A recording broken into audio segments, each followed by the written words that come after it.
A'udzubillahi minasyaitonirrajim. Bismillahirrahmanirrahim.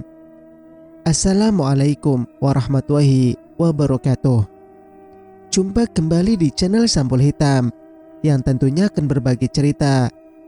Dan untuk cerita kali ini, saya akan menceritakan sebuah kisah yang berjudul Pesan yang Belum Tersampaikan. Cerita ini ditulis oleh Cindy Nuraini.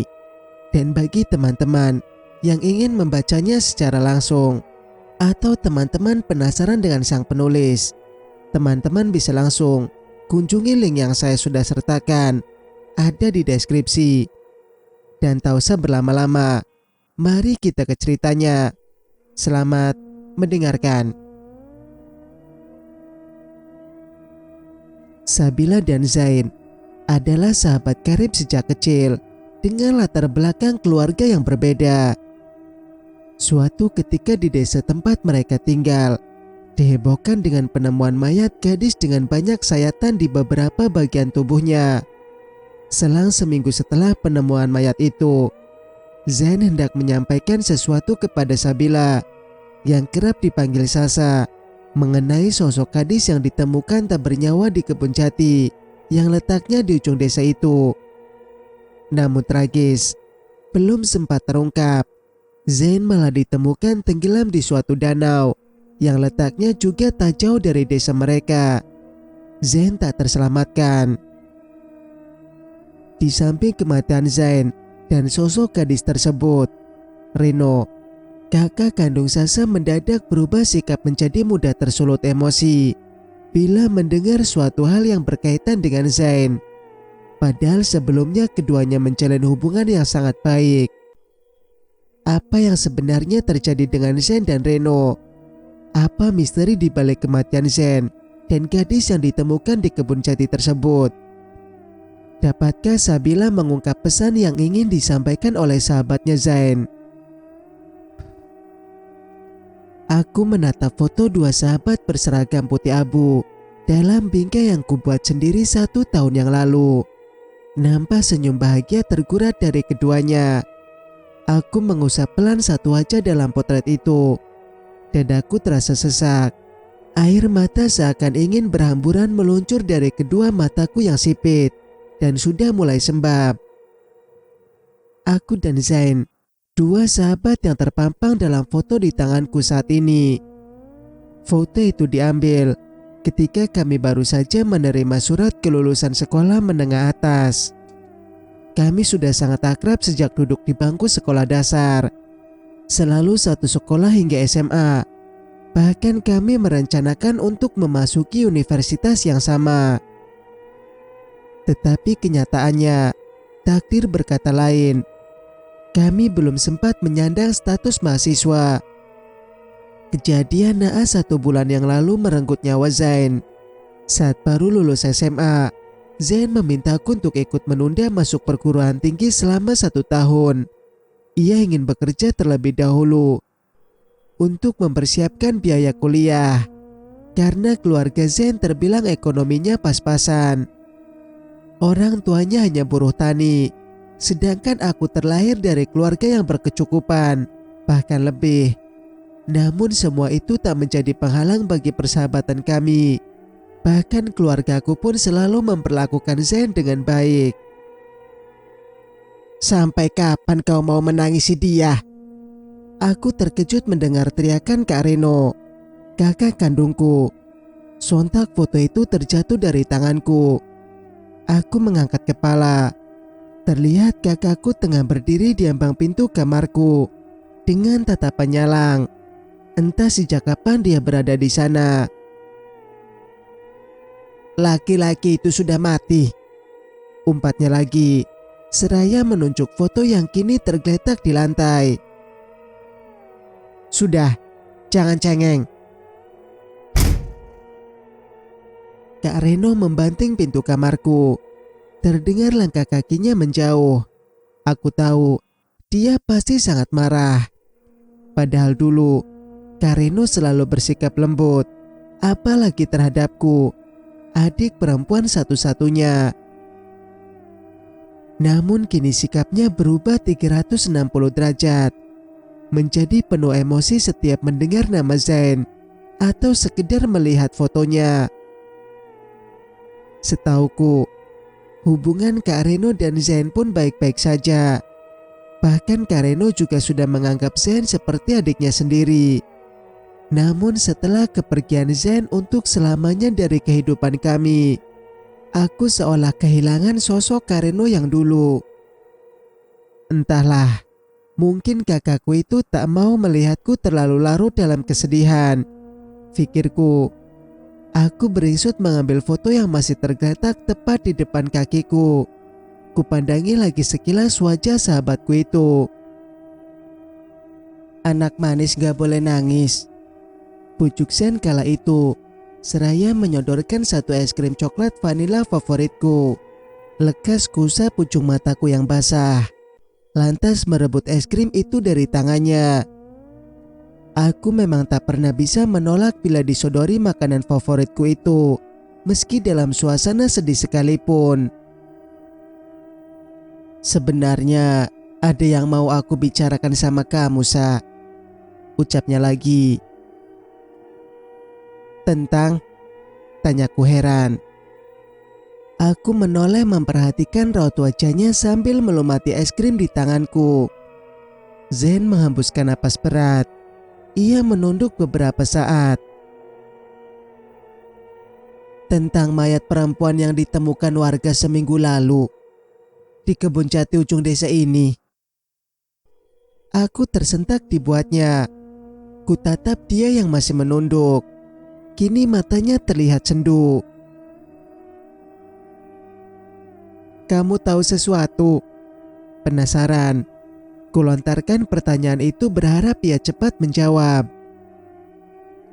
Memang seminggu yang lalu, desa kami dibuat geger dengan penemuan mayat seorang gadis dengan banyak sayatan luka di beberapa bagian tubuhnya. Warga dan polisi menduga gadis itu korban pembunuhan. Namun tidak ada satupun orang di desa ini yang mengenali sang gadis.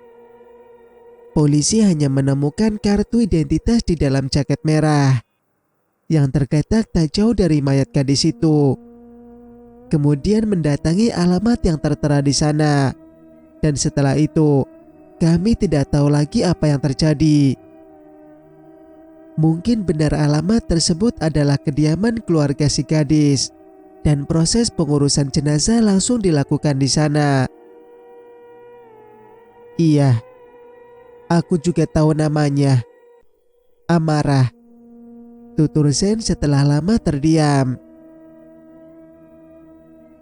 "Lalu, kamu tahu apa penyebab kematiannya?" tanyaku semakin penasaran. Belum sempat Zain menjawab, ponselnya berdering. Ia lantas merogoh saku celananya, nampak membaca pesan masuk di aplikasi warna hijau itu. Seketika wajahnya terlihat panik. Ia meraup wajahnya dan membuang nafas kasar berkali-kali. "Lain waktu aku ceritakan lagi, Sa. Aku pergi dulu." Dengan tergesa ia bangkit dan pergi begitu saja. Entah pesan seperti apa yang ia dapati barusan. Sepertinya sangat genting. Aku hanya menatap punggung lelaki bertubuh jangkung itu yang tengah berlari kecil, semakin menjauh dariku. Aku yakin dia pasti mengetahui sesuatu tentang gadis yang ditemukan tak bernyawa di kebun jati saat itu. Namun hingga saat ini, Zain belum sempat menceritakan perihal itu. Karena sehari setelahnya, Zain ditemukan meninggal karena tenggelam di sebuah danau tak jauh dari desa kami. Dan itulah perbincangan terakhir kami. Hingga sampai detik ini, aku masih penasaran dengan apa yang hendak Zain sampaikan. Bahkan kematian Zain terasa janggal bagiku. Amarah. Gumamku mengingat nama yang sempat disebutkan Zain. Aku seperti tak asing mendengar nama itu. Namun siapa? Aku tak punya teman atau kenalan dengan gadis bernama Amara. Tiba-tiba tengkuku seperti ditiup. Dingin. Bahuku seolah ada yang mengusap pelan. Aku terperanjat menengok ke kiri. Tak kudapati sesuatu yang aneh. Entah mengapa, selalu kejadian seperti itu yang aku rasakan setiap membayangkan kebersamaanku dengan Sen dulu. 3 ketukan di pintu kamar berhasil membuatku kembali terhenyak. Gegas kusimpan fotoku dan Zen di atas nakas. Aku bangkit berjalan mendekati pintu. Namun saat ku pegang gagang pintu itu, tiba-tiba bulu kuduku meremang. Aku merasa takut tanpa sebab. Ku tepiskan perasaan itu, lalu ku buka pintu perlahan. Aku terpekik saat sepasang mataku melihat sosok perempuan menyeringai menyeramkan di balik pintu kamar yang kini terbuka. Wajahnya pucat solat tanpa aliran darah. Terlihat lehernya membiru seperti lebam dan di dahinya mengucur darah segar. Aku mundur dengan susah payah, seraya menutup wajah dengan kedua telapak tanganku. Tak sanggup rasanya melihat sosok menyeramkan yang tengah berdiri di depanku. Jantungku berdegup semakin kencang, serasa akan lepas dari tempatnya. Sabilah.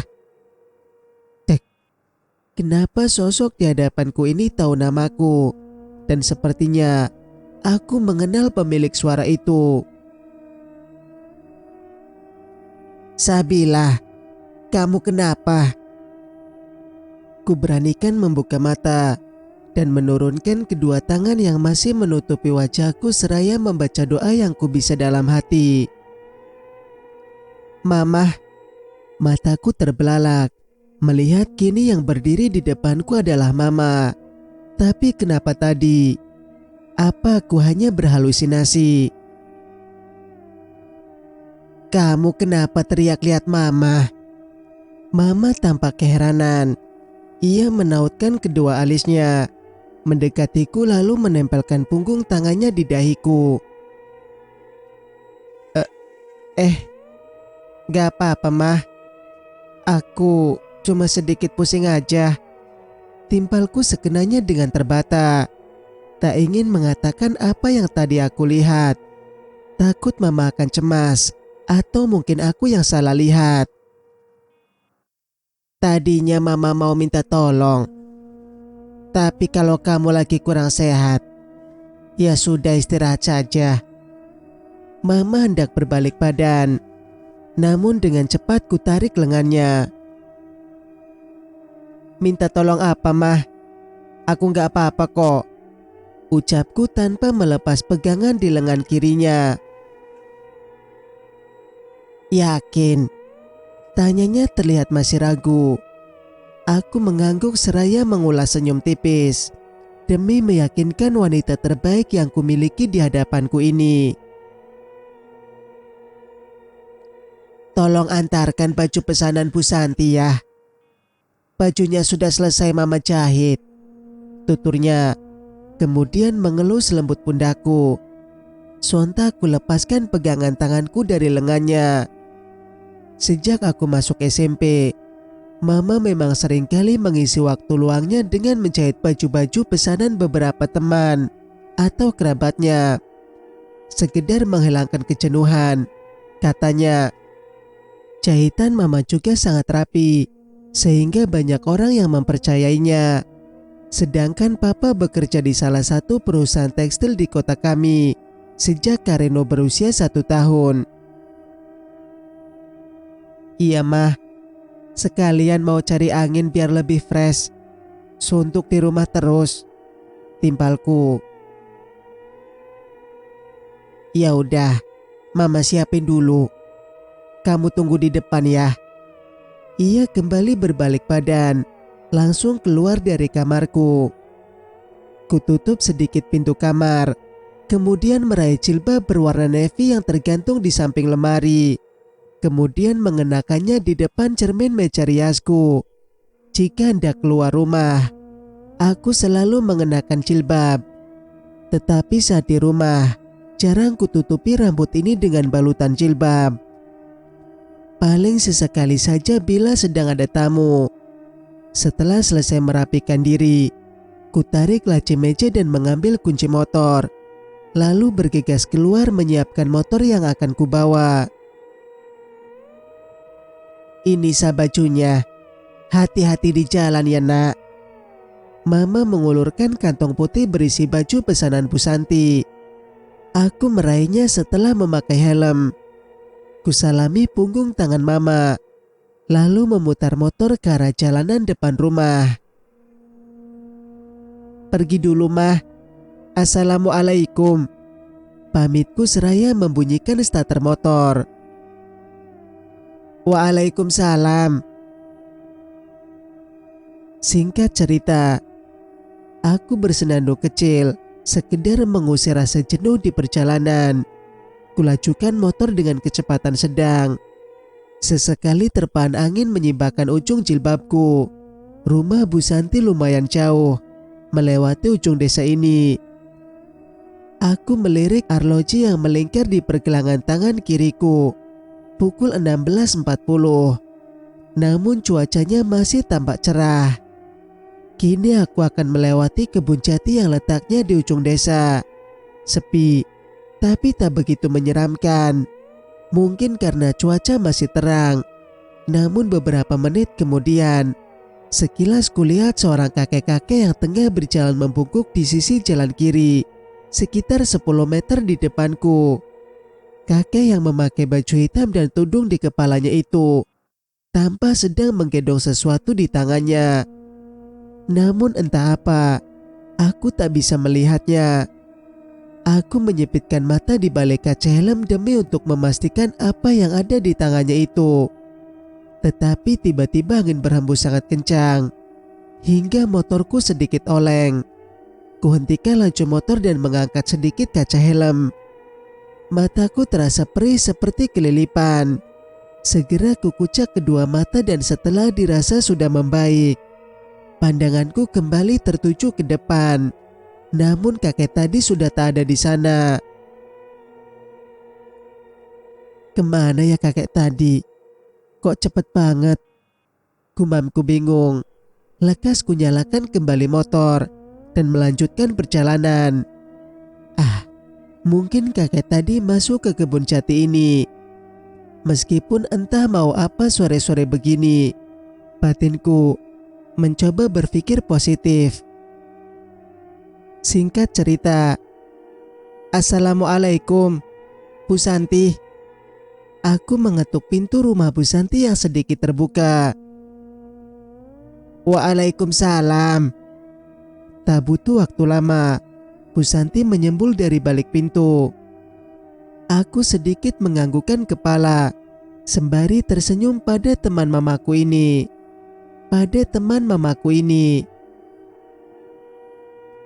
Ini Bu, pesanan bajunya sudah selesai.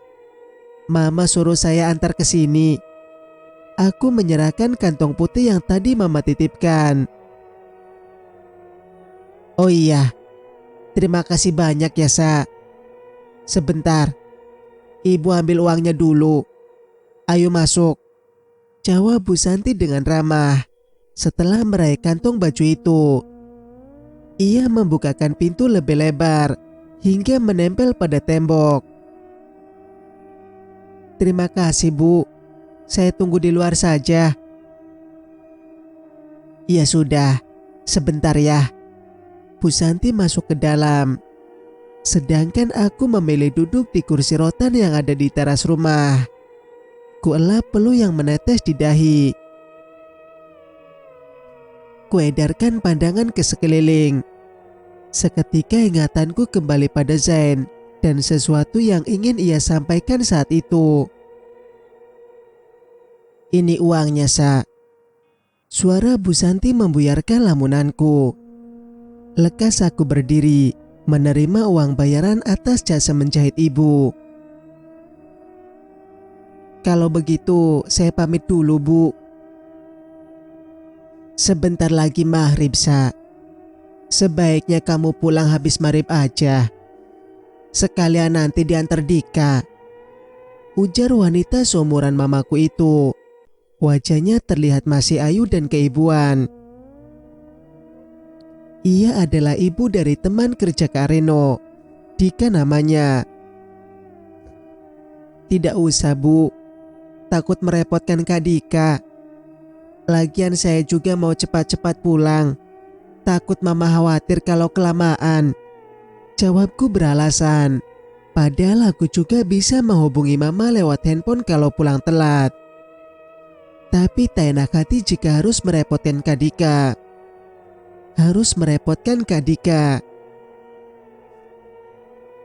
Ya sudah, hati-hati di jalan ya. Apalagi saat melewati Ucapan Bu Santi terpotong. Ia tanpa ragu untuk melanjutkan. Iya Bu, terima kasih. Saya pamit dulu. Tak ingin berlama-lama, aku pun segera meraih tangan Bu Santi dan mencium punggung tangannya. Waalaikumsalam. Hati-hati Sa. Aku menganggukkan kepala dan mengulas senyum. Segera ku nyalakan motor dan bergegas pulang. Sore yang tadi cerah kini sudah mulai meredup. Langit jingga membentang menaungi perjalananku. Butuh waktu sekitar 30 menit untuk sampai di rumah. Ku naikkan kecepatan laju motorku supaya tidak kemariban di jalan. Angin terasa lebih dingin dan menusuk. Jalanan begitu sepi. Mungkin karena sudah mau maghrib. Dan kini aku tiba di pinggiran jalan kebun jati. Tiba-tiba motorku berhenti mendadak. Beberapa kali ku coba menstarter motorku, namun tidak berhasil. Aku berdiri di tengah jalan dengan sisi kanan kiri dipenuhi dengan pohon jati yang tinggi. Apa motornya mogok ya? Gumamku dalam hati. Kurai ponsel di saku celana kulot hitam yang kukenakan. Hendak memberitahu mama atau Kak Reno. Namun sialnya, tidak berhasil terhubung. Loh, kok gak ada sinyal? Tulisan 4G yang biasa tertera di pojok kanan bagian atas ponselku kini berubah menjadi E. Tanda tak ada jaringan sinyal. Aku mulai panik. Kupandangi jalanan yang sepi dan mulai gelap ini. Tiba-tiba rasa takutku muncul begitu saja. Tatkala melihat pohon-pohon tinggi yang seolah sedang menatap padaku. Tahu begini, tadi aku gak akan nolak tawaran Bu Santi. Gerutuku kesal. Aku memutar kepala ke belakang, lalu kembali menatap ke depan. Kini aku berada di tengah-tengah perjalanan.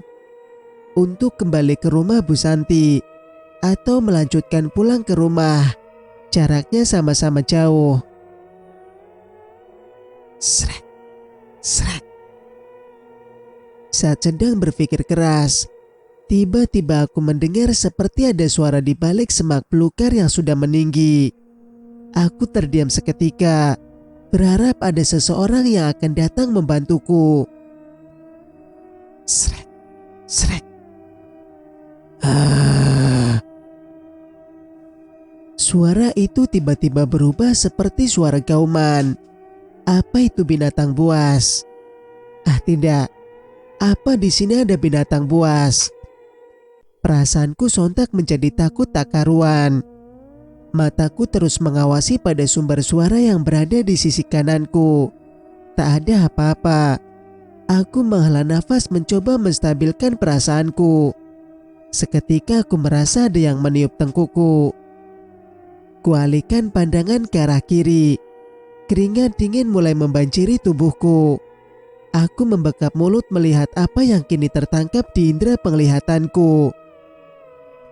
Tanganku terasa dingin, peluh bercucuran. Nafas dan detak jantungku seolah terhenti seketika.